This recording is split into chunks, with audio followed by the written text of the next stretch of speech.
If you're listening to this, it's not an accident. You're not here by chance.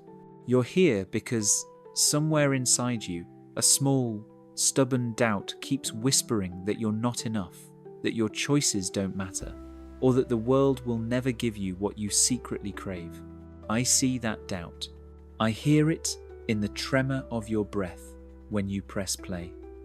And I'm not here to soothe you with pretty phrases. I'm here to wake you up to the work you've been avoiding, the work of choosing yourself, even when it hurts. Epictetus whispered that life is not what happens to you, but how you respond. Nietzsche declared that you must become who you are. Plato offered the cave, where shadows pretend to be reality until you're willing to step outside. Bonhoeffer warned that cheap grace is the easiest path, but truth demands costly courage. These voices aren't distant thunder. They're a ladder you can climb, one rung at a time, right now, in the messy, beautiful present. Let me begin with a confession you probably won't admit to yourself. You're afraid of your own power.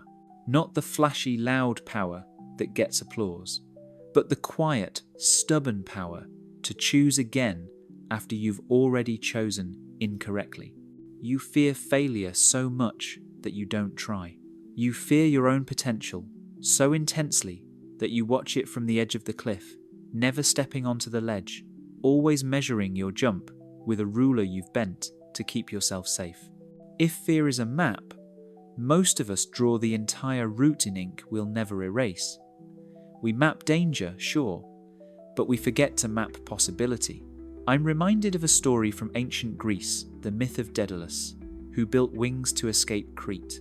He warned his son Icarus not to fly too high, yet the sun's heat melted the wax of caution and he plummeted. We all know the ending, but do we notice the impulse that made Daedalus risk everything for a dream? It's the same impulse I'm asking you to consider today, a longing to transcend the finite you, to become a version of yourself you've only imagined in the quiet of your most honest nights. Here is the uncomfortable truth. Fear isn't a barrier, it's a compass pointing you toward what you genuinely want to protect. If you fear failure, you're guarding a dream you haven't declared aloud. If you fear success, you're afraid of the responsibility that follows. The philosopher Spinoza would tell us that emotions are not curses, but guides. The trick is not to suppress them, it's to translate them into deliberate action. Let's pull the thread through time. Machiavelli didn't advocate a moral tyranny. He described a simple, brutal fact. People respond to incentives and fear patterns. Illuminate what matters. When you act, you reveal what you truly want. When you hesitate, you reveal what you fear losing. Nietzsche pushed you beyond comfort. The abyss smiles when you stare long enough, but it also gives you a chance to redefine your horizon. Plato's cave teaches that the stage you inhabit arises from your beliefs about yourself. If you believe you're a spectator, you'll watch your life as if from shadows. If you believe you're an author, you'll begin writing with your own blood and breath. So here's a practical sequence inspired by these thinkers that you can try today without any dramatic overhaul of your life. Step 1. Name your fear with precision. Not, I'm scared of failing. Be exact. I fear I'll be socially or financially punished if I try and fall short. Write it down. Bring the fear into light, because light changes the shape of fear. Step 2.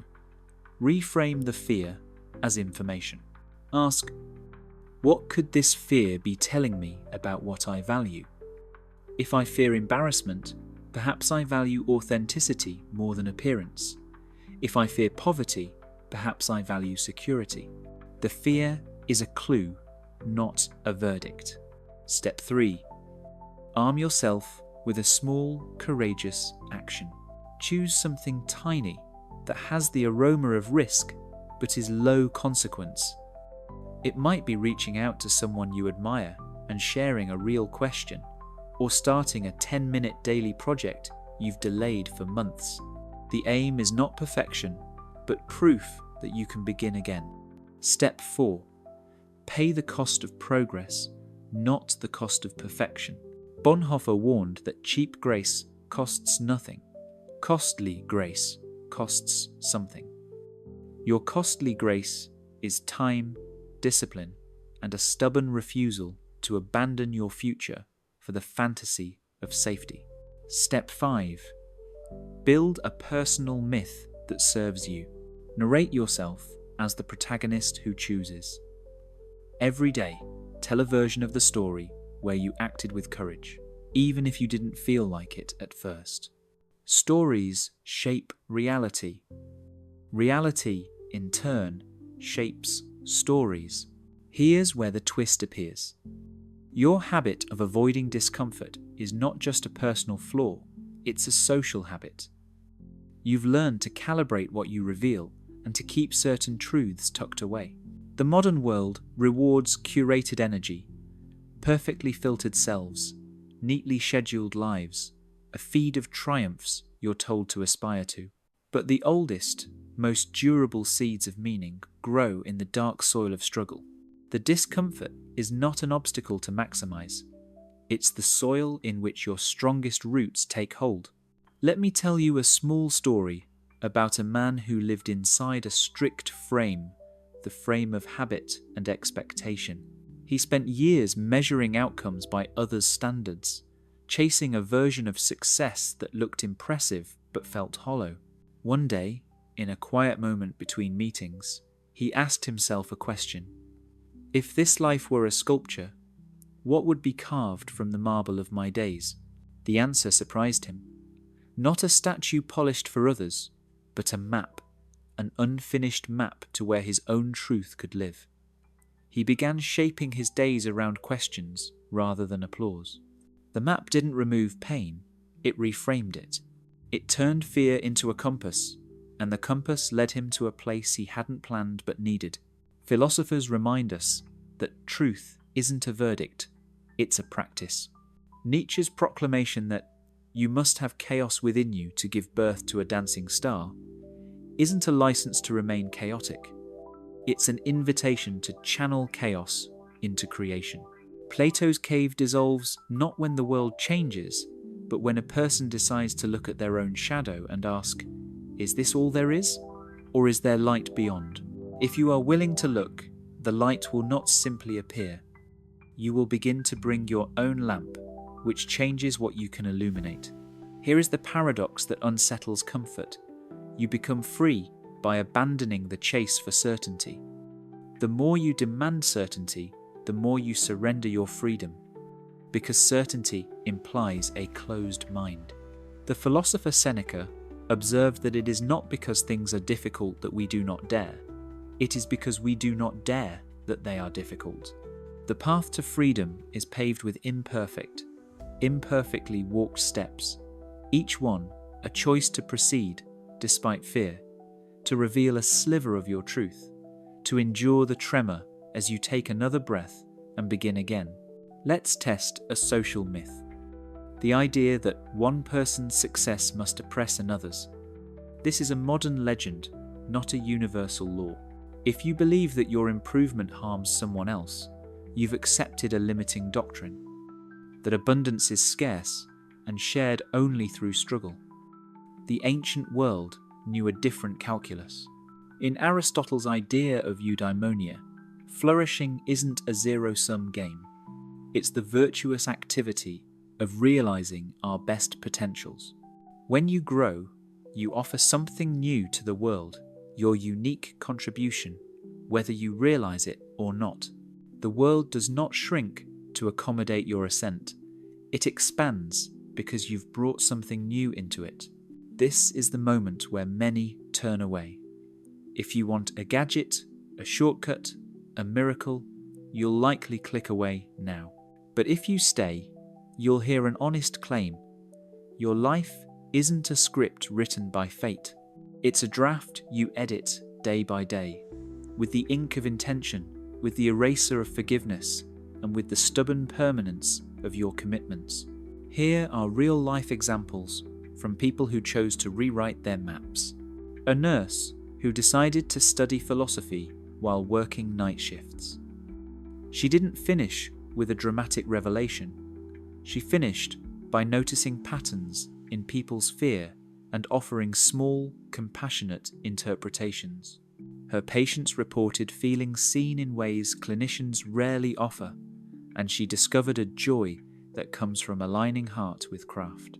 A warehouse worker who spent years feeling invisible in a world that valued speed and efficiency. He started journaling every night about what he valued beyond productivity, curiosity, patience, and wonder. He built a simple system: 15 minutes of reading, 15 minutes of reflection, and a weekly conversation with a friend about what he learned. He wasn't aiming to become famous. He wanted to become real to himself. The effect rippled outward as he began mentoring younger colleagues, and suddenly meaning travelled across aisles and shifts. A software engineer who feared making a risky career pivot.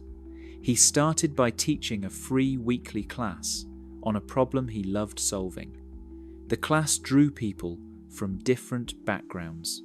In explaining the idea, he clarified his own understanding and realized a version of himself he hadn't permitted before, that of a teacher, a conduit for ideas, not merely a coder. The pivot wasn't glamorous. It was a human conversion. Here's a provocative truth. Your flaws aren't adversaries to be eradicated. They're instruments to be refined. The woodworker doesn't throw away the rough oak at first glance. He rubs and sands and patiently discovers the grain. The same is true for you. The most reliable compass you'll ever own is not a compass that points to safety, but a compass that points toward integrity, toward the actions you can take when no one is watching, toward the promises you keep to your future self. I want you to hold a second crucial idea.